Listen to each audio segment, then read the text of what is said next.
안녕하세요. 연예인의 연예인입니다. 오늘 강의 주제는 싸움 이론입니다. 싸움 이론은 연애에서 발생하는 다름을 해결하는 솔루션이에요.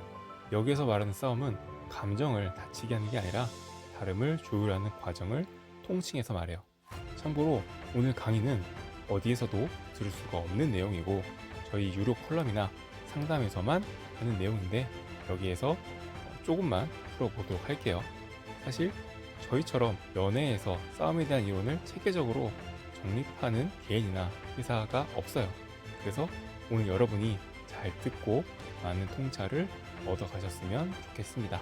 강의 내용을 완벽하게 이해한다면 최소한 싸워서 헤어진 일은 없을 거예요. 그럼 시작해 볼게요. 애인과 왜 싸우나요? 싸우는 이유는 사람마다 다른 것처럼 서로가 다르기 때문에 싸워요. 복사 붙여넣기 한 것처럼 완벽하게 똑같은 사람이라면 싸울 일이 없어요. 서로가 굳이 말을 안 해도 왜 저런 말과 행동을 하는지 100% 이해가 되니까요. 오히려 상대방을 볼 때마다 자신의 싫은 모습을 발견하게 되면서 거울 치료가 될 거예요. 결국 싸움의 근본적인 이유는 서로의 다름을 이해하지 못하기 때문이에요. 더군다나 서로가 이해도 못하는데 서로를 수용하지도 않으니까 계속 싸우게 되는 거죠. 이건 오프라인 특강 때 강의하는 건데 이것도 한번 얘기해 볼게요. 여러분이 싸우지 않으려면 다음 4가지 원칙을 꼭 지켜야 돼요. 첫째, 애인이 이해를 못하면 설명한다. 둘째, 애인에게 설명을 못하면 공감한다. 셋째, 애인이 수용을 못하면 약속한다. 넷째, 애인이 믿지를 못하면 설득한다. 애인과 협상을 할 때 이 순서를 지키지 못하면 반드시 싸움이 일어나요. 여러분이 싸우는 이유는 가장 마지막에 해야 될 설득을 가장 먼저 하기 때문이에요. 이 4가지 원칙을 협상의 4원칙이라고 해요. 원래는 2가지를 더 포함해서 6원칙이지만 평상시에는 그렇게까지 할 필요가 없어서 보통 4원칙이라고 하고 있어요. 여러분이 싸웠던 경험과 비교해서 한번 생각해 보세요. 싸움에서 최고의 방법은 싸움을 피하는 게 아니에요. 왜냐하면 갈등이 없는 관계는 절대로 존재할 수 없기 때문이죠. 혹시 사랑하면 사랑할수록 갈등이 없어야 된다고 생각을 하시나요? 그렇다면 여러분을 세상에서 가장 사랑하는 부모님은 여러분과 갈등이 없어야 합니다. 하지만 우리가 살면서 가장 많이 싸우는 대상이 부모님이죠. 이처럼 가까운 관계일수록 갈등이 가장 많이 일어나죠. 만약 여러분 연애에는 갈등이 없다고 생각을 한다면 그것은 마음이 불편한 일이 없는 게 아니라 단지 표현을 안 할 뿐이에요. 따라서 연애에서 갈등을 피하는 건 최악의 선택이 되는 거죠. 좋은 게 좋은 거라고 갈등을 피하기만 하는 사람이 있죠.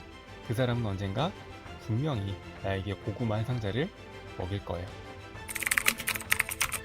혹시 갈등을 예방하는 게 가장 좋은 방법이라고 생각하시나요? 물론 겨울에는 불조심, 여름에는 물조심 이런 표어처럼 예방하는 게 가장 좋아요. 그러나 연인 관계라는 게 불을 끄면 불이 안 나고 물가에 안 가면 불이 안 빠지는 그런 물리법칙이 아니잖아요. 사람이 2명 이상 붙어 지내면 갈등은 무조건 일어나요. 그래서 예방은 가장 이상적이지만 현실적으로는 불가능해요. 따라서 최고의 방법은 갈등을 갈등으로 느껴지지 않게 만드는 거예요.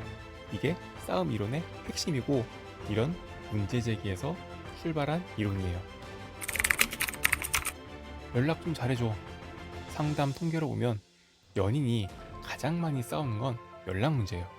쉽게 설명하기 위해서 좀 더 구체적인 갈등 상황을 만들어 볼게요. 하루에 10번 이상 연락해줘.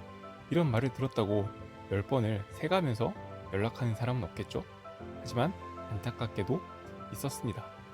그분은 이 말을 듣고 연락을 오전에 10번 몰아서 했다가 오후에 이별 통보받고 상담을 신청하셨습니다. 문득 잘 지내시는지 궁금하네요. 자, 만약 하루에 10번의 연락을 바라는 사람과 4번만 연락하길 바라는 사람이 연애한다고 한번 가정해 볼게요. 어떻게 하면 두 사람 모두 만족할 수 있을까요? 혹시 지금 마음속으로 10 더하기 4 나누기 2는 7, 그래서 하루에 7번 연락하면 모두에게 공평하다 라고 생각하셨나요? 이건 객관적으로 공평할 수는 있지만 모두 만족하는 결과는 아니죠. 10번에서 7번이 된 사람도 4번에서 7번이 된 사람도 모두 불만족스럽죠. 두 사람 모두 양보했기 때문이에요. 여러분이 계산했듯이 우리는 이렇게 타협하는 연애가 익숙해요. 근데 그렇게 해서 연애가 잘 유지되던가요? 안타깝지만 타협하는 연애를 계속하면 이별의 가능성은 점점 높아져요. 숫자로 비유해서 와닿지 않는다면 다른 상황으로 바꿔볼게요. 아침에 일어나면 먼저 연락한다. 자기 전에는 잔다고 말을 하고 잔다. 장소를 이동할 때는 보고한다. 어떻게 느껴지시나요? 사실 모두 같은 개념이에요. 타협이 나쁜 건가요? 당연히 타협이 나쁜 게 아니에요. 타협이 필요할 때도 있어요. 하지만 타협만 하는 건 잘못된 연애예요. 한번 생각해 볼까요? 우리는 보통 누구와 어떤 상황에서 타협을 하나요? 나의 이익과 상충되는 사람과 대립할 때 서로 양보하면서 적정선을 협의해요. 예를 들어서 우리 반과 옆 반 중 어떤 반이 먼저 급식을 먹을 것인가? 우리 팀과 옆 팀 중 어느 팀이 더 많은 예산을 받을 것인가? 여당과 야당의 타협은 불가능하죠. 이것은 서로 싫어하지 않을 때에만 타협도 가능하다는 말이에요. 그래서 이별을 통보하는 상황에서는 타협이 안 된다는 근거가 되기도 하죠. 잠깐 말이 샜는데 다시 돌아와서 양보를 다른 말로 하면 더 많은 이득을 차지하고 싶은 관계에서 이득을 포기하는 게 타협이에요. 그런데 타협을 통해서 모두가 만족한 경험이 있나요? 연인 관계에서 객관적으로 공평한 건 세상에 없어요. 두 사람밖에 없는데 어떻게 객관적이 되겠어요? 불만족한 사람과 더 불만족한 사람이 있을 뿐이에요. 그리고 사람은 자기가 얻은 것은 쉽게 잊어버리고 잃은 것은 더 크게 기억하는 본능이 있어요. 나중에는 자신이 양보한 것만 기억에 남아요. 그래서 부정적인 감정이 생기면 갈등의 씨앗이 되어버리죠. 왜냐하면 10만큼의 사랑을 받고 싶은데 7밖에 못 받고 사랑을 4밖에 못 주는데 7을 줘야 하는 상황에서는 모두가 지쳐갈 수밖에 없어요. 하루의 3 차이 때문에 헤어지는 건 이해할 수 없지만 1년 1095라면 상황이 많이 다르죠. 그래서 사랑을 담보로 양보하는 타협만으로는 연애를 지속하기가 매우 어려워요. 먼저 생각부터 바꿔야 돼요. 우리는 보통 연애는 원래 맞춰가는 거고 타협하는 게 당연하다고 생각해요. 지금은 연락 문제만을 이야기했지만 이와 비슷한 문제들이 되게 많을 거예요. 타협이 많을수록 연애는 힘들어져요. 보통 연인들이 10개 정도의 타협으로 연애가 유지되고 있어요. 그리고 10개가 넘어가면 정말 위험해요. 지금 내가 어떤 타협을 했는지 잘 모르겠다면 다음 예시를 참고해 보세요. 하루에 게임 30분 줄이기, 일주일에 술 한 번 안 먹기, 데이트하기 전날에는 2시 전에 잠들기, 이런 것들이 다 타협의 대상이었을 거예요. 물론 여러분은 많이 양보했을 수도 있어요. 그러나 시간이 지나면 누가 더 많이 양보했는지는 중요하지 않아요. 자신이 양보했다는 사실만 기억할 뿐이에요. 또한 자신에게 중요한 가치일수록 양보가 아니라 희생했다고 생각을 하게 돼요. 그래서 타협하기는 쉽지만 유지하기는 매우 어려워요.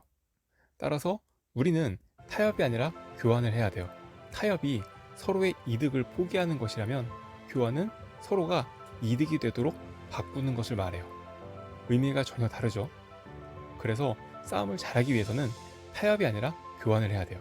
이 교환을 통해서 서로에게 이득이 되도록 만들어준다면 싸움이 아닌 상태가 될 수 있어요. 이런 감정의 전환이 일어나게 되면 무엇을 잃었는지가 아니라 무엇을 얻었는지로 기억하게 돼요.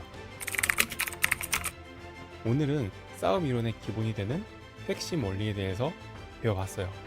싸움 이론의 내용이 상당히 방대하고 실제 적용하려면 상당히 많은 연습이 필요한 내용이라서 여러 번 반복해서 보셔야 이해가 될 수 있을 거예요.